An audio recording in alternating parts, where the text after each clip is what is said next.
Hey kids, it's Jurassic James, and on this Jurassic James Explains, we're looking at Alioramus. So I first interacted with this species as far as models go with this Collect A model. Now I like Collect A because they do T-Rex, Triceratops, Stegosaurus, the obligatory mid figures, but they also do unusual or lesser known species. So this is one of them. This is my first figure of it. One thing to point out too is that it is a Tyrannosaur in the same family, same grouping as Tyrannosaurus Rex. It has your two little fingers there. The hands are palm to palm, so that's really great. One thing that sticks out to me is that on the nose, there's these 5 little horns there, or little ridges there, and that's something that's unique about this animal. That most Tyrannosaurs may have things over their eyes, but we don't really see much on the tips of the nose like that. So it kind of stands out. Now, as usual, with this being a newer model, 3 tails in the front, 2 claws on the back, general proportions. The tails are always made smaller because of shipping reasons and engineering. We know that dinosaur tails are usually bigger. So that's something that every toy figure I have problem with. But overall, it's a good figure in itself, and it tells you what it is. It's enough of the features to look at it and go, oh, that's what Alioramus. Compared to other Tyrannosaurs, it's very slender. Like a leopard basically, compared to a lion or a tiger. But the idea is that this animal is it's a very good model of it. So with that being said, I only had this one figure for the longest time, and then Jurassic World, they came out their new just unending supply of toys. So the first one I saw that was not Collect A was this one here. Now with this Alioramus, what's really neat about it is that the animal was discovered in the 1970s, and we don't know of any adult Alioramus skeletons or parts. They're all juvenile or subadult, which means like teenagers or like that, or younger. And it has this very thin, narrow jaw, seen here in the model. That could be. I mean, in general, Alioramus is very slender animal, very thin, skinny, which is common in juvenile of Tyrannosaurs or juvenile animals. So the narrow jaw could also be a part of the fact that it's a juvenile. But again, they have sharper teeth. And when looking at this guy here, it has the palm-to-palm hands, which is correct. It does have like a tuft of feathers on the back. There is no evidence I'm aware of for that in the fossil, but because Tyrannosaurids are known to have feathers in some groups, some branches of the family tree, it wouldn't be unusual. The tail is shorter because obviously they have the 3 tails in the front. And one thing to point out is this guy, I mean, the feet are usually engineered a certain way for the toys so that they, can stand properly, but this one's closer to reality, the Collect A model. This one has the extra padded on the back of the foot, like the heel almost, where the real we call a heel would be up here for the animal. So this whole thing here is the foot. It's just the toes here. They have the extra pad for standing, which of course for the model engineering. We have found Tyrannosaurid and other theropod tracks. We know that they walk on their toes, called digigrade, whereas humans we walk plantigrade on our heels. But this one has still a little bit more padding than I would imagine in real. On the inner with the first toe there. Now, as you would imagine, as you can see here, they do a repaint and resell it because obviously company money. So I'm gonna unbox this one. And again, these guys are super easy to unbox because it's just a plastic covering. But in general, it's the dinosaur escape. So there's different lines and waves of these things. It comes same time as the issues of Alioramus. There's the Ziniceratops, I already have 2 of those. The baby Brachiosaurus have 1 of those, and the Herrerasaurus repaint again. I already have 3 Herrerasauruses. This is a 4th repaint. Anyway, so let's go ahead and open it and let's see.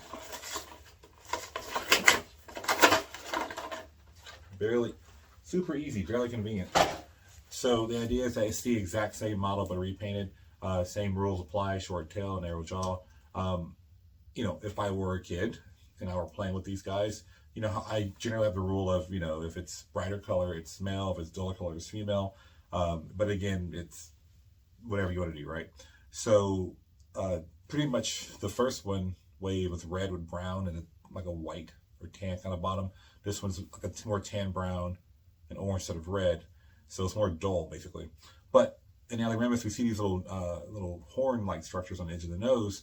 And there's actually the 5 you've seen on the edge of the nose here, or on the top of above the frontal bone right here. There's 2 over the eye. There's 1 kind of below the eye. Well, in the actual animal, none of these really show that set though. But the first thing you point out is that, well, when and where does it live? So it's found in Mongolia. So the currently in Mongolia, that China region, it is a contemporary of Troposaurus.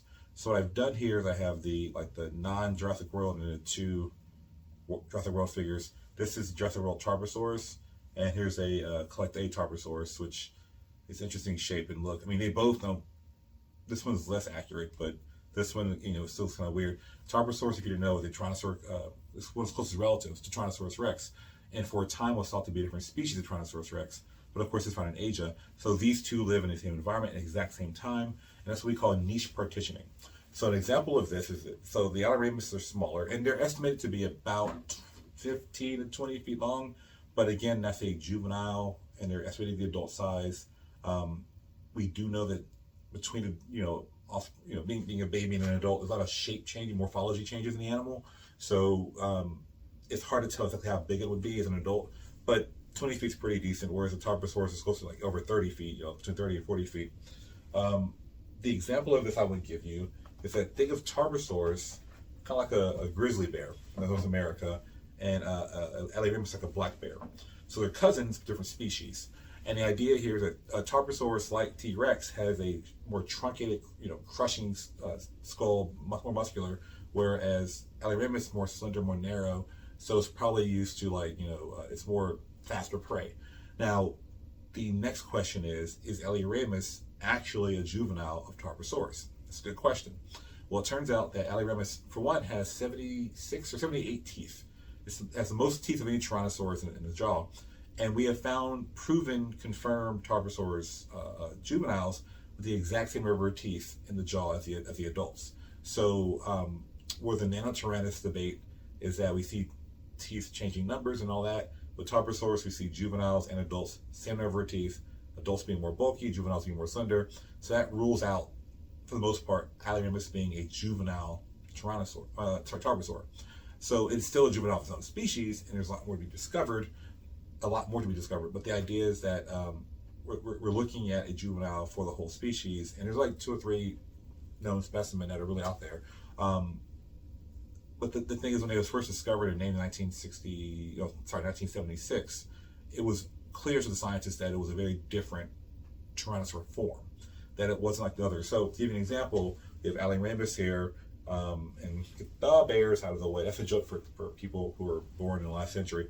The Troposaurus here, and by the same line, I have the Albertosaurus for Carnegie and the Jurassic World Albertosaurus, and then the Tyrannosaurus from Papo, which is for some reason was standing earlier but not standing now. That's great. I don't know why. And then of course the Jurassic World, one of the many Tyrannosaurs or Rex models. So I'm going to at this point talk about these. So in general, they're not all to scale. I mean, this is bigger, and this one should be bigger than this one, but smaller than But the Troposaurus should be almost as big as T-Rex, but more slender, and the Albertosaurus is actually about size. All their tails are too small, just know that. But the idea is that there's a Tyrannosaur family, and most Tyrannosaurs are more bulky. They're like the big brown bears. And there's another branch of Tyrannosaurs that are more slender, like black bears. And that's one of the newer areas of Tyrannosaurus evolution and research, because we're trying to figure out, like, we always tell it's one type. And for the most part, we know that Tyrannosaurus ancestors were very gracile, very skinny. It's because at the time when Tyrannosaurs were evolving in the early Cretaceous, the Allosaurid body type was more dominant. They were the big predators. So the Tyrannosaurs were very small and slender, and it was until those large Allosaurus-like animals died out that the Tyrannosaurs got big to replace them. So for Alioramus to retain that small shape is not out of the question, because we see today, again, black bears and brown bears in the same environment. We also see in Africa, for example, we have lions as large predators. We have leopards and cheetahs who are partitioning their, lions eat buffalo and zebra, and cheetahs eat like gazelles, and they're very fast. And leopards live in the trees, so they have a slightly different lifestyle. So it would be no question that the Tarbosaurus and the Alioramus would have had different environmental conditions. Same environmental conditions, different environmental roles or niches. The Tarbosaurus being the top largest predator in the environment, it's the lion of his environment, the brown bear of his environment, whereas the Alioramus being the leopard or the black bear, the smaller animal, more gracile, very quick moving. Now, what I normally do at this point is I talk about the animals that live with it. Now, unfortunately, a lot of those species, they don't have toys of them. In the past, I would just mention them by name. What I'm going to do now looking forward is show you representatives of that group. So this is a Pachycephalosaurus, which is from North America. It did not live in Asia, but there were Pachycephalosaurs in its environment. This is a hadrosaur, a duckbill, quote, duckbill dinosaur. There were duckbills there too, different species.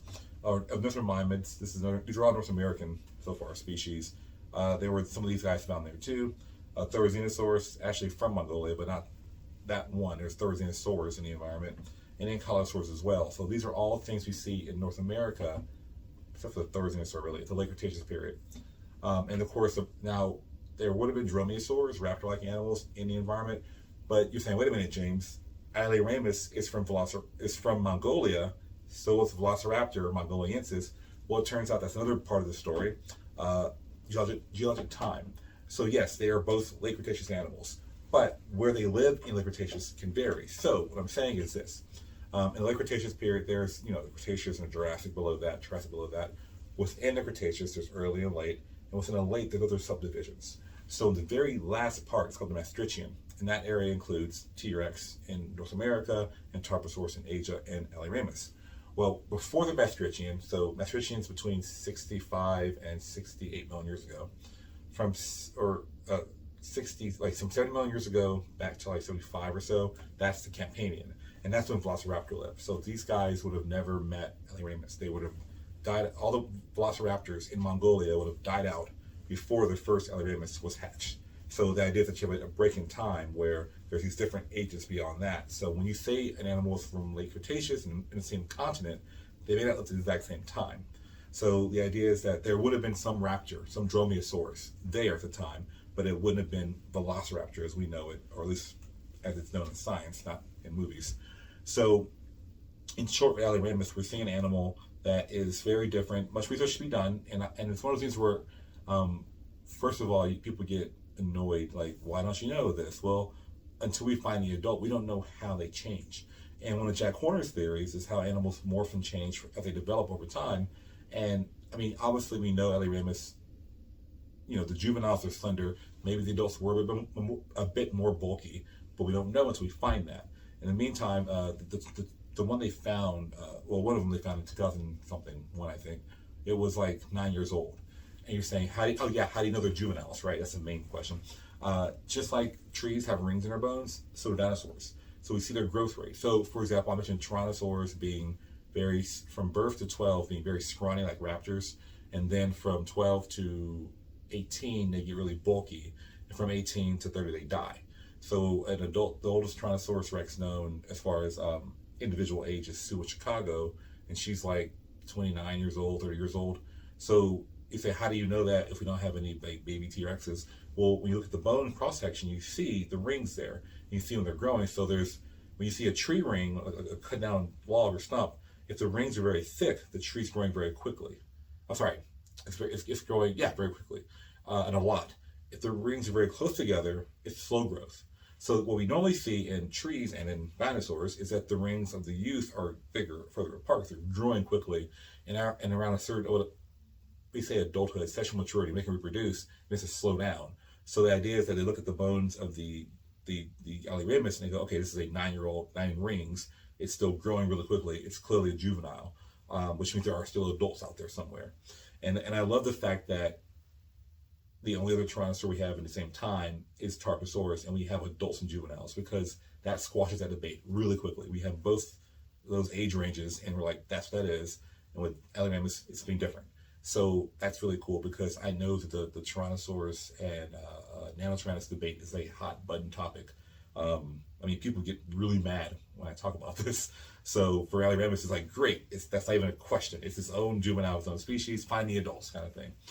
Anyway, so again, I just wanted to share this little interesting animal. I like it a lot because, I mean, look at the features, and when I look at the figure, when I first saw it in stores, it looks like a juvenile. Like, to me, in general, juvenile animals have smaller noses, they have larger eyes, they have bigger heads, Our eyes as humans don't really change much in size when we're growing up or developing.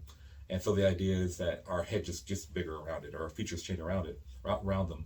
And when I looked at this figure, it just looks like they all look like juveniles to me. I mean, I'm not sure if that's intentional. I mean, or maybe they're being accurate to the skeleton we have, but the features of these large heads, this narrow nose. Now the narrow nose is also the skull, how it looks. If you Google a skull of Alioramus, you'll see some long, 2/3 of its snout. So, I mean, it looks like a juvenile to me. That's really kind of cool. I'm not sure if it's intentional or it's just direct of the skeleton or what, but that kind of matches the fact that we only have juveniles. So I look forward to the day when we find an adult Alioramus and papers written, and I can do a part 2 to this video and say, here's what we know now, but until then, this is what we have. And that's how paleontology works. So keep digging. And that being said, I'll see you next week.